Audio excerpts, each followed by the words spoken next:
Hey guys, Chris at Rockford Ordnance. We are out at our range today and it's the end of summer, it's getting toward fall, that time of year when things get crisp and clean, the bugs go away, the heat's gone, the sun's behind the trees. That's the best time of year. What time of year is that? Well, it's Vepr time. Not only Vepr time, Wasr time. We're going to do a heads up between these two rifles. It's kind of, let's say top of the line versus entry level. I love them both. They both work magnificently, but let's maybe delve into a little bit of the differences, or maybe there isn't that big a difference. Maybe it's all in the pocketbook and the head. I don't know. Let's see. Come on along, we're gonna have some fun, do a little shooting. Not to mention that somebody mentioned that Veprs had problems with Yugo bolt hold open mags. We brought a bunch of different mags. Let's see what happens. Come on. So we've got our Vepr here, guys. We've got our Yugo bolt hold open mag. We're only shooting, I don't know, 30 yards here, but let's see how this thing runs with this mag. Maybe we can put that to rest.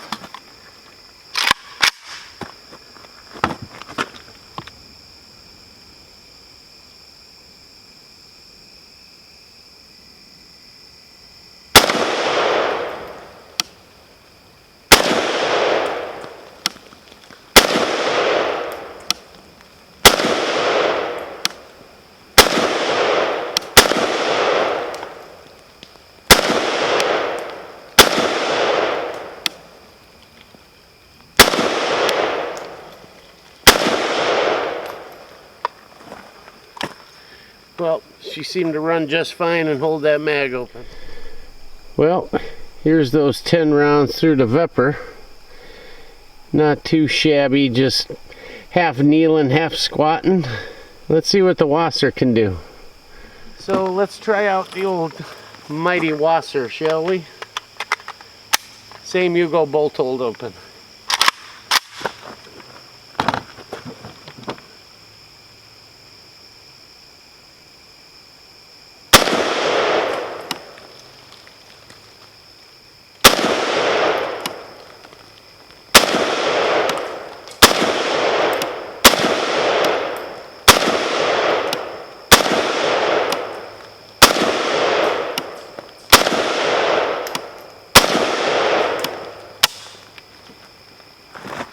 Did not hold the bolt open. That time it did. Well, pretty similar. Again, just squatting, kind of ripping them off kind of quick. There's the Vepr. And there's the Wasr.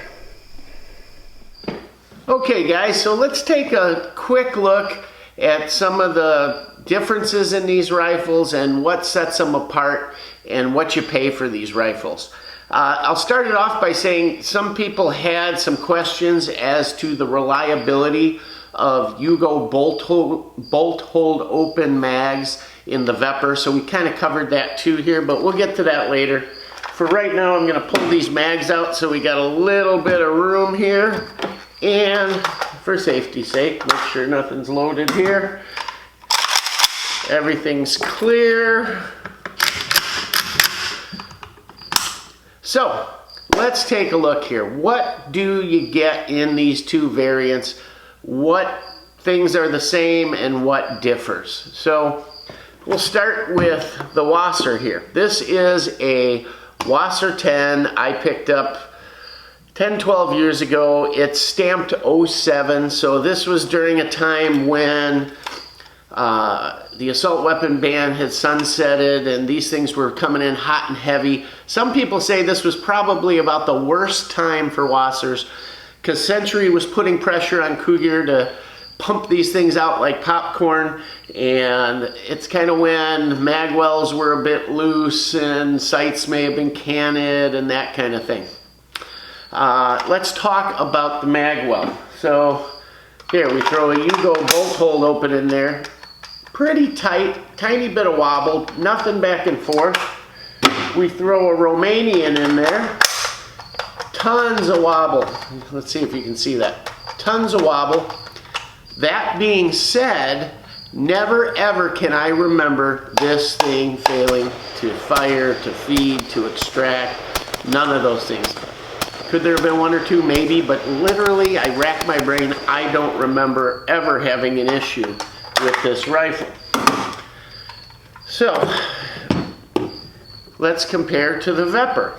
The Vepr, built in Russia, magwell wise, we put in the Yugo bolt hold open. Tiniest bit of wobble, nothing really to speak of. Put in the Romanian, about the same. So it is a little tighter than the Wasr, but we might be able to blame that on, you know, the year of production on this. The newer ones, from what I understand, the magwells are a little tighter, and just about everything fit and finish wise has come a long way in these rifles. Let's compare the furniture. I guess I should backtrack a little. The only things that I have changed on this rifle are refinishing the wood. I did an appliance epoxy finish on it that came out really nice. And I put on a Bakelite Romanian hand grip. On the Vepr, I put on a Russian Bakelite hand grip. We've fitted RPK handguards and top covers. And to make the testing fair when we were shooting, this came with a muzzle nut where the Wasr comes with slant brake, so I put a slant brake on this one too. I have a Russian stock coming for this week. Actually, finally got around to finishing it. I think it's going to be cool. It's going to look awesome. But standard polymer on the Vepr, which is great furniture. It had a polymer handguard too. Comparing and contrasting to the Wasr on furniture, now this one came with the military laminate wood and a palm swell handguard. Great stuff, right? But today's Wasrs come with that American balsa wood, which is absolute junk, but keeps the cost down.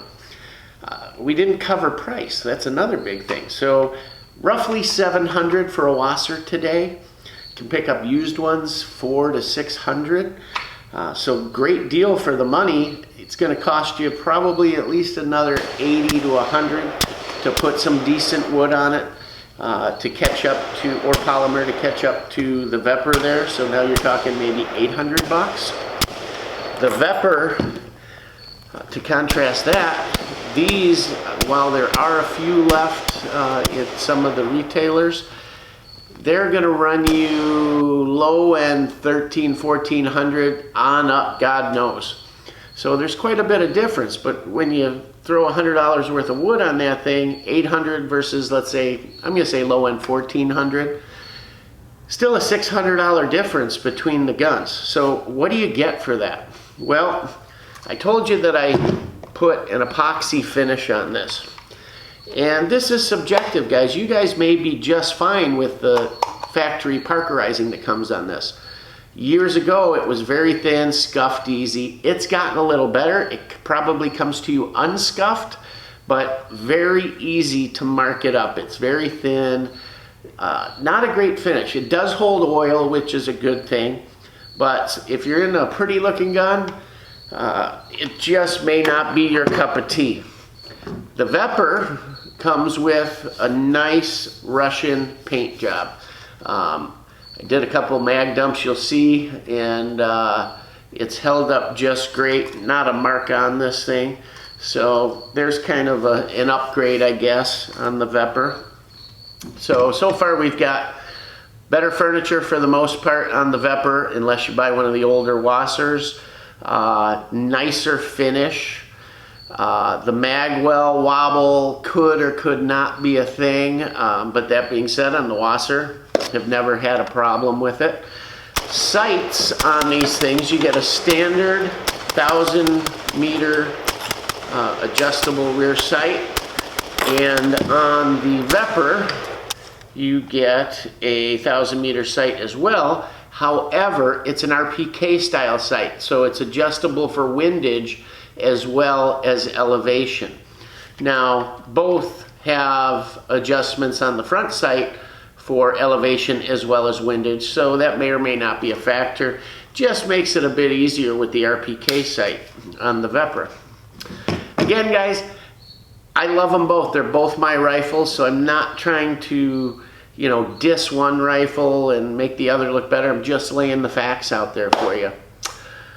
What else? What else do we have? You know, standard gas blocks, standard gas tubes, standard front sights.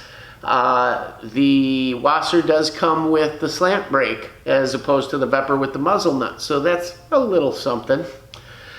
Let's talk about the main, well, it could be an advantage to some, a disadvantage to others. On the Vepr, it's essentially a short-barreled RPK. What we mean by that is it has bulged trunnions, which are just more heavy-duty, thicker receiver as well, 1.5 millimeter, as compared to the Wasr, standard trunnions, and a 1 millimeter thick receiver. I would say in the long run, that receiver trunnion is going to hold up better than a Wasr. Also, barrels. You get a cold hammer forged chrome lined barrel on the Wasr. Great barrel, none better, right? As far as the finish and how it's made. It is a thin profile. When we look at the Vepr, we get a heavy RPK profile. Same thing, cold hammer forged, chrome lined. I will say this, in the footage you see here, it took forever for this thing to cool down after we used that drum mag in it. So, you know, yeah, while it heats up slower, it takes longer to cool down.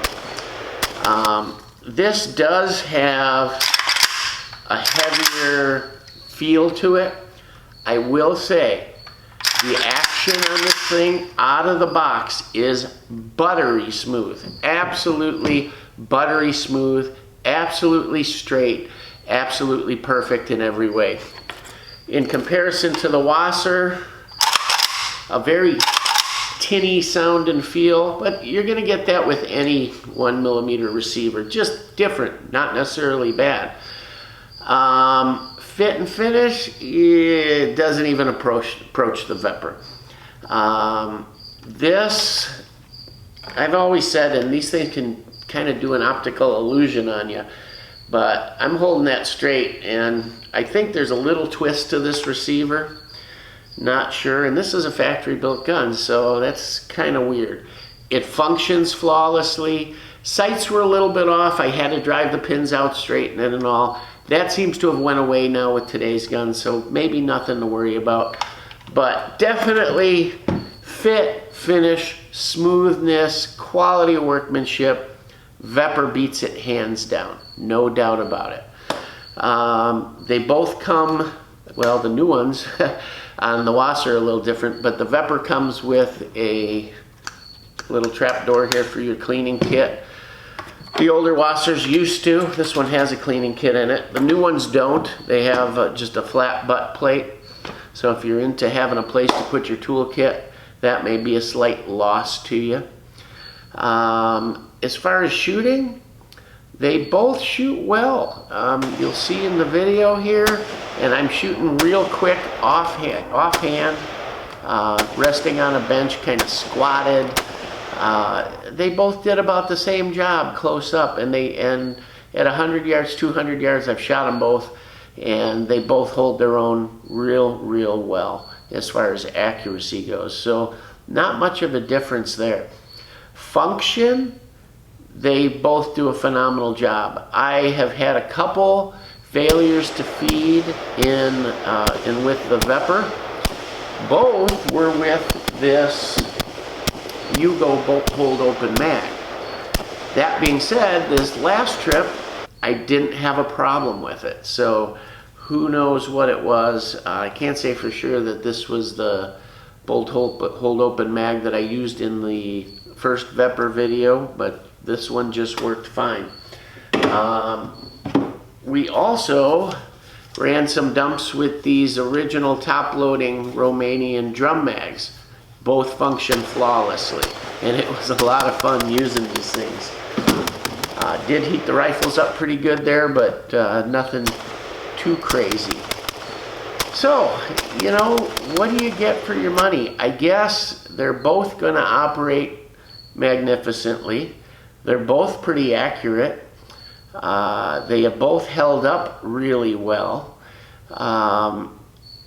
In the long run, I guess, you know, the bulge trunnions, thicker receiver, thicker barrel, probably will last you a bit longer. But you or I are probably never going to wear out this Wasr. I can almost promise you that. It's kind of a fit and finish thing, a smoothness. Let's face it, when something's smoother, it's probably going to wear a little better. You're not going to have that, you know, those parts just wearing against each other. But the AK kind of wears itself in, right? And in most cases, we see that wear stop. Internals, the Wasr is pretty much as basic as it comes when it comes to AKMs. Standard recoil spring, rib top cover, the bolt and carrier are blued. This thing's filthy right now from our range trip. It had, now they're using G2s in these, but this had an early century trigger. Single stage, not doesn't have that pseudo two-stage trigger feel to it. Standard safety and all. Just a nice gun. They both have side rails, by the way. And everything's worn just great on this gun. I can't complain about it. The Vepr has a couple things different here. Heavier top cover. Standard recoil spring. However, this is a telescoping spring like most RPKs have. Could be a little bit smoother. Painted carrier and bolt. The piston, however, you can't see it here because it's so dirty, is in the white, but it uses a thin stem piston and there's no ribs on the piston itself like on the Wasr. Don't know if that's an advantage or disadvantage really. Internals, it comes with the Arsenal trigger that's kind of a two-stage feel to it. I forgot, and I did replace this with an ALG. So by far this trigger's light years above that Wasr. I should put one in, see how that Wasr does. All in all, guys, I think it comes down to fit and finish. I think the Vepr will be probably more durable in the long run, but that'll be maybe your son or grandson's problem on either rifle. If you're into a nice, smooth, painted looking gun, the Vepr's probably for you. If you like super smooth, the Vepr's probably for you. If you don't like a heavy rifle, Vepr's not for you. You want to go with the Wasr. It is a bunch heavier. The barrel, the trunnions, the receiver, all adds to that. The Wasr is a way lighter weapon. It will maneuver better. I tend to like a heavier weapon. My pick between the two, if I could only have one, it'd be the Vepr. But you'll notice I haven't got rid of my Wasr. That Wasr is one of my first rifles. It'll always be near and dear to my heart, and it'll never leave my collection. It's a beautiful rifle the way I've got it set up. You got to make a decision, guys. What do you want to spend? What do you want to have? What different features are important to you? So one thing we didn't touch on, and that's collectability. These Veprs are not available anymore. I don't think we'll see Russian weapons again in our lifetime. So if you can get your hands on one, the value is only going to go up. It already has. And you can say you've got a Russian AK. So if that's important to you, maybe you want to go this way. I don't know, guys. It's up to you. Don't pass either one of them. If you have the ability to pick one up, or you're a little short on funds, grab yourself a Wasr. If you're adding to your collection or you want to go big or go home, grab a Vepr. They're great guns. Hey, I can't say enough about either of them. It's been fun shooting. It's been fun comparing these two. It's fun getting out to the club. Grab your guns, go out and shoot, guys. As always, please like and subscribe. Little button right down there. Chris at Rockford Ordnance Channel. Rockford Ordnance out.